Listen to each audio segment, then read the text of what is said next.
Report. My name is David. This is episode 1349B, and today's date is August 4th, 2017, and the title of the episode is, When Will It All Finally Come to an End? Let's get into the economic collapse, political, and geopolitical news. Now, we can see with Debbie Wasserman Schultz and Imran Awan, the Awan brothers, we can see that, well, things are becoming more and more suspicious as time goes on, and looks like Debbie Wasserman Schultz wanted to set the record straight. She sat down on an interview, and she explained why she kept the Pakistani IT staffer employed during this whole period, and then eventually fired that individual. And she said, I believe I did the right thing. I would do it again. And, she said there are times when you can't be afraid to stand alone and you have to stand up for what's right. No, what she really means is that she got found out. She was trying to cover it up and she didn't know what else to do. And she eventually fired this individual after he was arrested at Dulles Airport when he was also charged on bank fraud. He tried to wire $300,000 to Pakistan. His wife was fleeing the country, but she was allowed to board the flights over and over again, even after an order by former FBI Director James Comey and Deputy Director Andrew McCabe. It really didn't matter. And she was eventually caught with an undeclared $12,000 in cash. And we can see that there's really nothing to see here. There's nothing happening, but that's not actually true. Because this individual had access to top secret Intel Committee computers. Now, what were they doing? Well, the A1s were shared employees, hired by multiple Democrats for IT work whenever it was needed, floating all over the place doing all sorts of work on House members' computers. Democrats Joaquin Castro, Cedric Richmond, Andre Carson, Jackie Spear, Tammy Duckworth, Louis Frankel, they all employed the A1s. The A1s had access to the email of every member of the House, and they sold informations. The brothers had numerous additional sources of income, all of which seemed to disappear.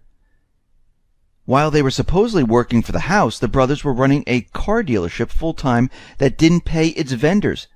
And after an individual threatened to sue them, he began receiving a paycheck from Representative Theodore Deutsch, who, like Wasserman, also represents Florida. So that's kind of suspicious right off the bat.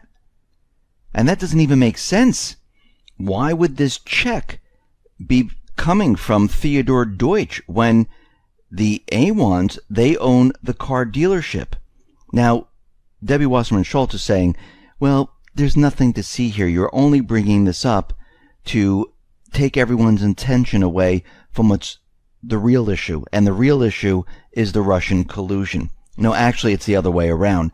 The real issue is what happened with the unmasking, what happened with Lynch and Comey in regards to the Clinton emails, what's happening with Debbie Wasserman Schultz and the Imran, and with the Awan brothers. That's the real issue. She has it backwards. She's trying to take everyone and shift their focus someplace else. Now, we can see that the special counsel, Robert Mueller, he has shifted the focus on his investigation from the now fully debunked Russian collusion lie to focus on Trump's financial crimes. Now, these are completely unrelated to Russia, and first of all, what crimes is he talking about? He's looking into his finances, trying to find something else. Now, this is completely against his mandate of going and looking into Russian collusion. Now he's going down a different path because they can't find anything that has to do with Russian collusion. And we know that they put forth these two bills that will try to keep Mueller in this position because they're trying to do whatever they possibly can to get Trump out of office. This is how desperate they're becoming right now. Now, the question is, since they put forth these two bills, looks like Trump might have no other choice but to get rid of Mueller one way or another, because the deep state mission is to remove Trump, to eliminate him any way possible. And again, if this doesn't work, you know what they're going to do next. you know they're going to assassinate him. Now, it looks like all the nudging that Trump was doing towards Jeffrey Sessions, it looks like it's starting to work. Because right now, Attorney General Sessions, it looks like he's going after leakers. He made an announcement, and Sessions will be joined by the Director of National Intelligence, Dan Coats, Deputy Attorney General Rod Rosenstein, and National Counterintelligence and Security Center Director William Avinia on Friday to discuss leaks of classified material threatening national security. And he's saying that progress has been made in the anti-leak efforts. The culture of leaking must stop, and he is going after those leakers. This is what the Department of Justice should be doing right now, going after those crimes that have been committed. Just like with Loretta Lynch and Comey leaking memos that are classified, going after all those individuals that are continually leaking information out of the White House. This is not to expose what these individuals are doing, like Edward Snowden, for instance. Now, he went and he said, okay, they're violating the constitutional rights of the American people. That's why that was exposed. That's why that was leaked, because these individuals in government, they were violating our rights. These leaks have nothing to do with that. These are just leaks. Unmasking someone with no warrant or anything like that has nothing to do with anything is illegal, because it violates your rights. This is a crime. Actually, Comey even admitted to it during his testimony in front of the Senate panel. And we can see that they're still trying to cover this up. Now, McMaster's, there's a new report that reveals that he's becoming increasingly angry, volatile. And he's looking at all the individuals that are surrounding him. We know that he fired someone that Trump was trying to keep on. He even was out there, and he is defending Susan Rice, allowing that she didn't, maintaining that she didn't do anything wrong, and he allowed her to maintain her clearance, even as she faces allegations that she improperly unmasked Trump campaign officials. And there is a letter that actually states this. This is not something that's just out there.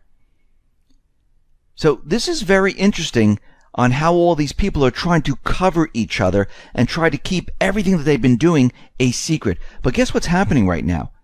The information is flowing out. No, you're not going to see this in the corporate media. You're not going to see this in the newspaper, because they're never going to mention this. They're never going to admit to this, because liars tell a lie to cover another lie, and then they tell another lie to cover all the other lies, and they continue down this path. They don't even know what the truth. I don't even think they know how to tell the truth. So we can see at this point that everything that is happening right now and everything that is mentioned really is coming not from the corporate media, not from anywhere else, but the alternative media saying, we need to look into this. This is coming from the people. The people are commenting on this. People are scratching their heads and saying, what is going on here? And this is exactly the approach we need to take. There needs to be a push from the people to say, we don't stand for this. Because as we've been seeing, there's been two sets of rules. One set of rules for those in government, set of laws, and another set for the everyday person. Look at Obamacare. Let's just take that for example. The government officials, the government employees, they don't take Obamacare. They exempted themselves. Can you imagine if you had the power to exempt yourself from something? Or to say, I'm not going to go by that law and do whatever you want? That's what they're doing. Now, the hacker, known online by his alias Malware Tech Blog, this is Marcus Hutchins, 22, the person who stopped or turned off the WannaCry ransom virus, because he looked into it and said, oh, look, it's pointing to a domain. He purchased the domain, and all of a sudden it was shut down.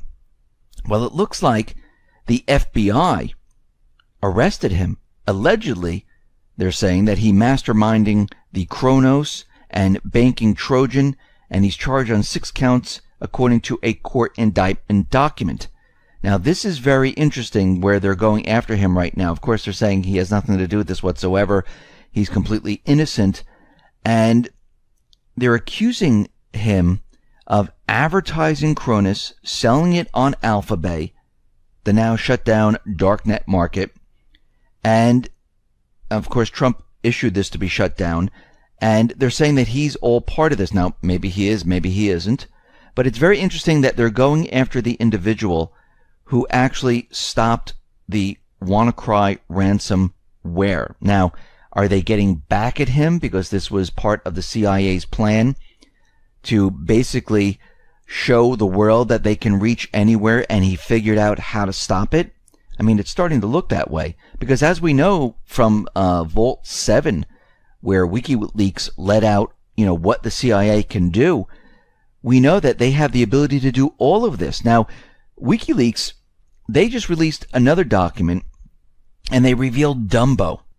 And remember, they revealed many other different types of programs with innocent-sounding names: Marble, Scribbles, Archimedes, and many more. Now, the agency uses a custom-designed hacking exploit called Dumbo to destroy or manufacture evidence during field operations, according to this WikiLeaks press release. And the CIA filed a request as such a tool back in 2012, according to a PowerPoint presentation describing what capabilities they would need. Now, Dumbo works by discovering which processes have been accessed to the physical camera device and uses that information to corrupt video files. In some instances, programs emulate a camera input to other programs, such as the case with the Fujitsu ucam.exe.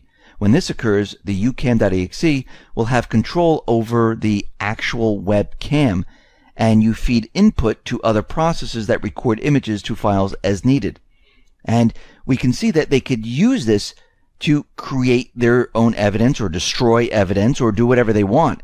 And think about it, put all these tools together, they can create anything they want. They can make it look like another country's doing this, another person's doing this. And they have the ability to take control of all of these devices. So when you see all this hacking and all the stories of hacking and how they know exactly who's doing it, you know that most of the time, I'd say 99.9999% of this has been set up by the intelligence agencies, because it's very difficult to track down who is actually doing it. Because a state actor, someone who is advanced, they know how to cover their tracks because they bounce it off server after server, and they're not going to leave breadcrumbs in their code. No one is going to do that. The only people that are going to do that is the people who are setting up others. And this is really like a false flag. Now, there was a poll that was done, and it looks like many countries around the world, they are afraid of the United States. Now, according to Pew Research Center, the United States standing in the world has gone down overall. Many people around the world today fear the United States isn't always a force for good in international politics. And they're starting to see what the deep state, what they've been doing all throughout this last couple of years, many years, I should say, what they've really been doing. They've been destroying countries, destroying those people's way of life to take over the country and to keep them in constant war and to place a new government in the old government's place so the deep state can have full control over that country. And people are starting to wake up to this, and they're starting to realize this is exactly what is happening now, that the deep state is scary and they're the destroyer of nations.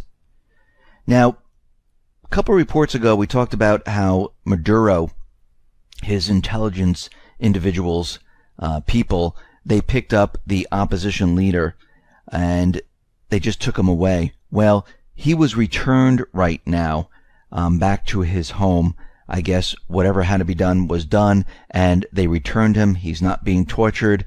He hasn't been sent someplace where he's never seen again. He has been returned. So we can see right now that all the theories of him going after his opposition and killing them, well, that really isn't true. Now, we see that the EU, they have imposed more sanctions against Russia. Now, Germany, they're a little bit angry about this. And the sanctions that they actually did place on Russia is really not on the country of Russia. It's on certain individuals. Actually, what they did was they updated their blacklist, and they included the Russian Deputy Energy Minister. They also listed the head of Department of Operation and Control and Management. And you can see right now they're picking out certain people. But again, this is going to have no effect whatsoever. Now, this puts Germany in an awkward position because they were saying that, these sanctions are not going to help. And once again, we have Trump who signed the sanctions bill in the United States. We have the EU that updated their list.